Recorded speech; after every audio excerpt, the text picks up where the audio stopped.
Uh, this is it. These are the final moments before we have the results of the election for 2020, November 3rd, election of the president. Um, at exactly 4:41, I checked um, Associated Press. What I've been doing is not counting votes of the people, but I have been following the electoral votes. And I am going to call it that the new president of the United States will be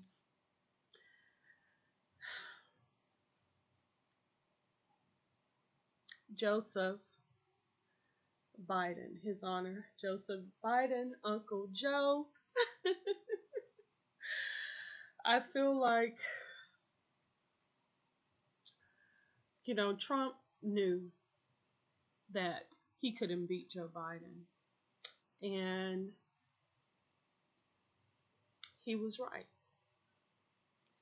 He's did such a poor job, such a poor job. I don't know who Trump thought he was. Maybe he thought he was a reincarnation of Nero. I don't know.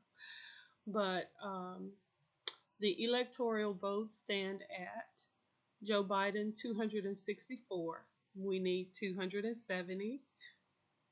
So it's less than 10. And Donald Trump has only 214. Okay. So that is why I am declaring Joe Biden as the winner of the 2020 U.S. election for president. Okay? The senator from Scranton. There it is. There it is. And you see where Trump has support at.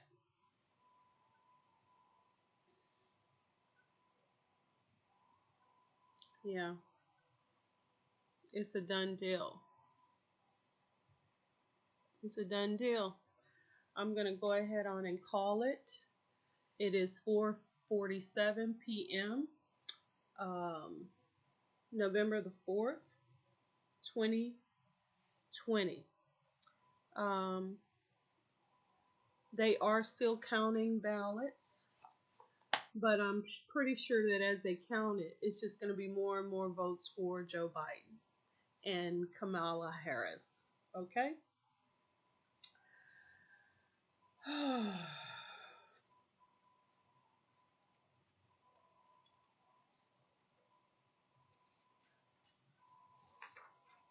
Mm, mm, mm.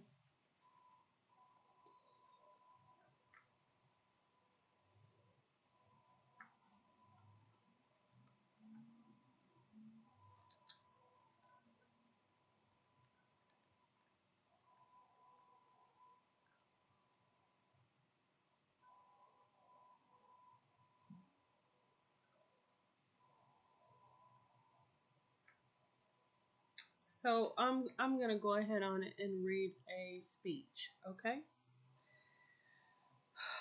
Good morning, President Taylor, the Board of Trustees, faculty, parents, families, friends, and the class of 2005. Congratulations on your graduation and thank you for allowing me the honor to be part of it. Well, it's been about 6 months now since you sent me to Washington as your U.S. Senator. And for those of you muttering under your breath, I didn't send you anywhere, that's okay too. Maybe we'll hold a little pump handle after the ceremony and I can change your mind for next time. So far, it's been a fascinating journey. Each time I walk into the Senate floor, I'm reminded of the history, for good or ill, that has been made there. But there have also been a few surreal moments. For example, I remember the day before I was sworn in. when we decided to hold a press conference in our office. Now, here I am, 99th in seniority, which I was proud wasn't dead last, until I found out that the only reason we aren't 100th is because Illinois is bigger than Colorado. So I'm 99th in seniority, and the reporters are all crammed into our tiny transition office that was somewhere near the janitor's closet in the basement of the Dirksen building. It's my first day in the building. I hadn't taken one vote. I hadn't introduced one bill. I hadn't even sat down at my desk. And this very earnest reporter asked me, Senator, what's your place in history? I laughed out loud. Place in history? I thought he was kidding. At that point, I wasn't even sure the other senators would save me a place at the cool lunch table. But as I was thinking about the words to share with this class about what's next, what's possible, and what opportunities lay ahead, I think it's not a bad question to ask yourselves. What will be my place in history? What will be your place in history? I tracked my ballots, and all it does is it just shows my voting history and that I did vote. That's it. It doesn't show who I voted for, which I think is a darn shame because I'm not ashamed of my choices of who I voted for. And I'd like that to be a part of the public record, but I understand that it's not going to be. But I would like for it to be. So the question is, what will be my place in history? In other areas across distant lands, this is a question that could be answered with relative ease and certainty. As a servant of Rome, you knew you would spend your life forced to build somebody else's empire. As a peasant in the 11th century China, you knew that no matter how hard you worked, the local warlord might take everything you had. And that famine might come knocking at your door any old day. As a subject of King George, you knew that your freedom to worship and speak and build your own life would be ultimately limited by the throne. And then America happened. A place where destiny was not a destination, but a journey to be shared and shaped and remade by people who had the gall, the temerity to believe that against all odds, they could form a more perfect union on this new frontier. And as people around the world began to hear the tale of the lowly colonists who overthrew an empire for the sake of an idea, they came across the oceans and the ages. They settled in Boston and Charleston, Chicago and St. Louis, Kalamazoo and Galesburg to try and build their own American dream. This collective dream moved forward imperfectly. It was scarred by our treatment of native peoples, betrayed by slavery, clouded by the subjugation of women, shaken by war and depression, and not to mention rape, murder, skinning people alive, hanging people, setting people on fire, killing one another for land, for cattle, moving property lines, all of that. Yet brick by brick, rail by rail, anyhow, calloused hand by calloused hand, people kept dreaming anyhow and building and working and marching and petitioning their government until they made America a land where the question of our place in history is not answered for us, but by us. Have we failed at times? Absolutely. Will you occasionally fail when you embark on your own American journey? Surely. But the test is not perfection. The true test of the American ideal is whether we are able to recognize our failures and then rise together to meet the challenges of our time. Whether we allow ourselves to be shaped by events in history or whether we act to shape them without hesitation or malice of forethought.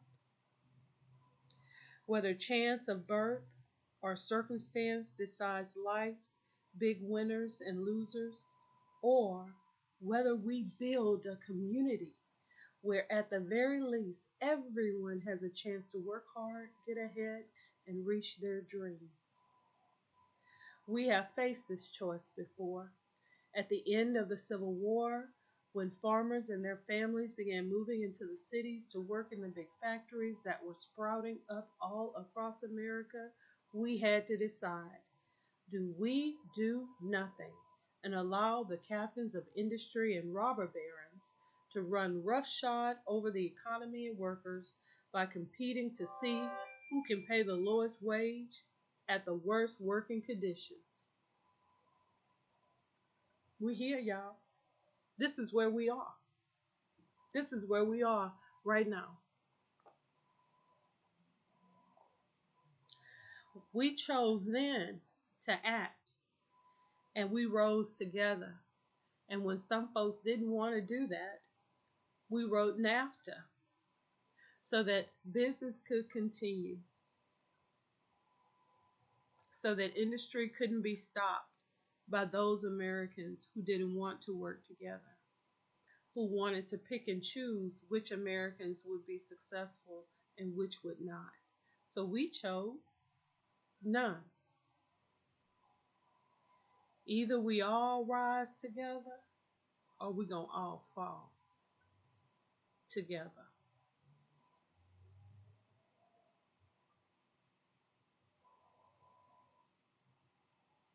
When the irrational exuberance of the roaring 20s came crashing down with the stock market, we had to decide, do we follow the call of leaders who would do nothing, or the call of a leader who, perhaps because of his physical paralysis, refused to accept political paralysis? We chose to act, regulating the market, putting people back to work, expanding bargaining rights to include health care and a secure retirement, and together we rose. See, it was after the Great Depression that Social Security was enacted. Before the Great Depression, there was no such thing as Social Security, no Social Security numbers, no Social Security trust fund. It did not exist.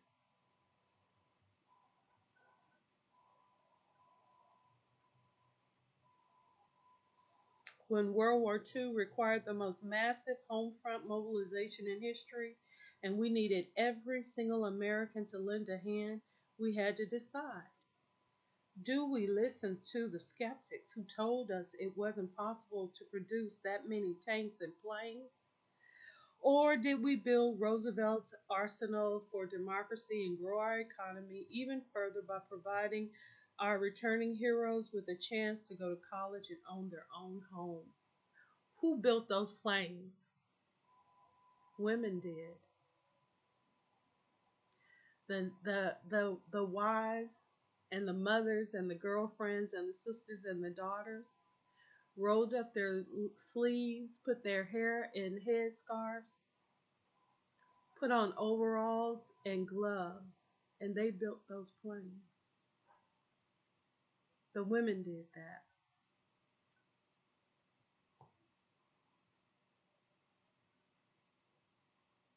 They produced Roosevelt's arsenal for democracy and grew our economy even further.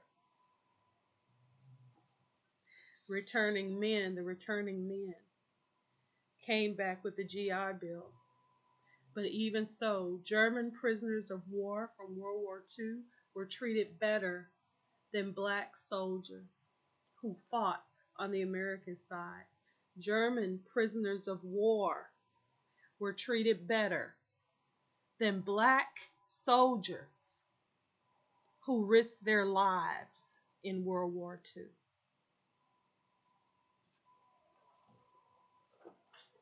Just so you know. Google that. They even lynched some black soldiers here in Washington State during World War II. Google that.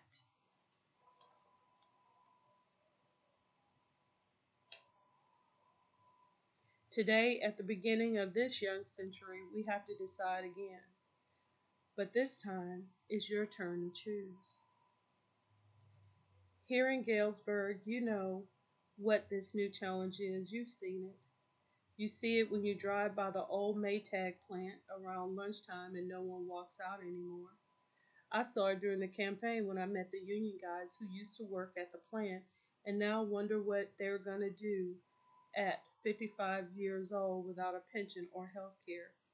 When I met the man whose son needs a new liver but doesn't know if he can afford it when the kid gets to the top of the transplant list.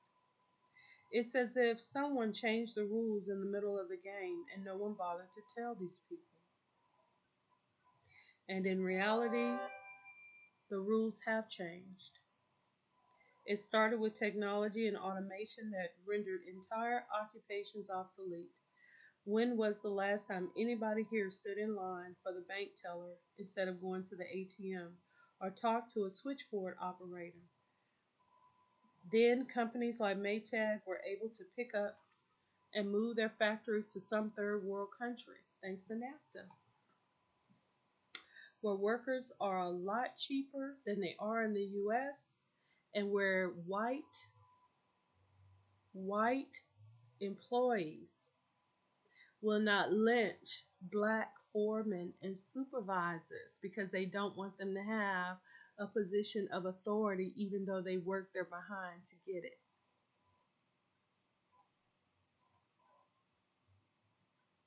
That's why they created NAFTA, because it was easier to create NAFTA than it was to make blue collar white people work with black fellow employees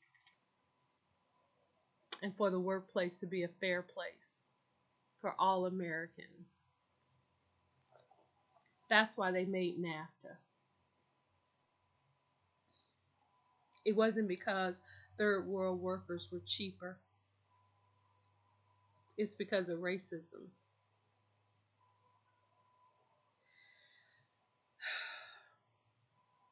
Today I'm here to tell you what most of you already know. America is a dirty, dirty place. But there's a balance. Because as much evil as America has wrought, there's been some good things, and you know what they are. It's what the whole world loves about America. It's the one group of Americans that people look to when they ain't got no hope, when they don't have nowhere else to go. They remember these people, and that motivates them and inspires them. That even though these people have been through obstacle after obstacle, they yet survive. And they still command attention. They still command admiration, and they motivate the whole world. And maybe, just maybe, on November 4th, 2020, the whole world can show this group of people some appreciation for all that they've given, whether it's civil rights, for everybody. Benefits and care for everybody. When they've given to other families, when they couldn't give to their own. I think it's time that that group of people were shown some appreciation and some care. Don't you? This is ColethaAlbert. Like this video, share your comments down below. You know how we do over here. All right? If you want to know whose speech this is, I'm not going to tell you. I'm going to show you.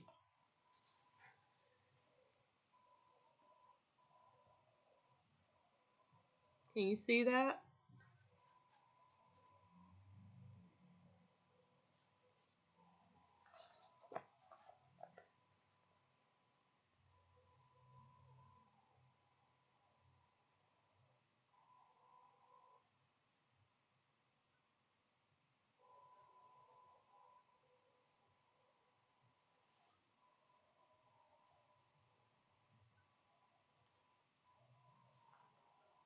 Yeah.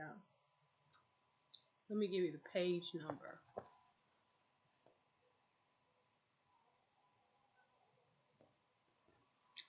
That's the book. That's the page number. This is a person's speech.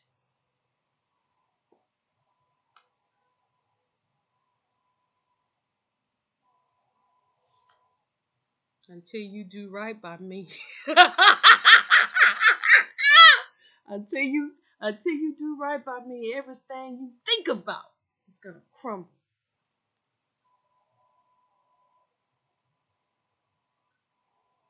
Until you do right by me, everything you do is gonna fail.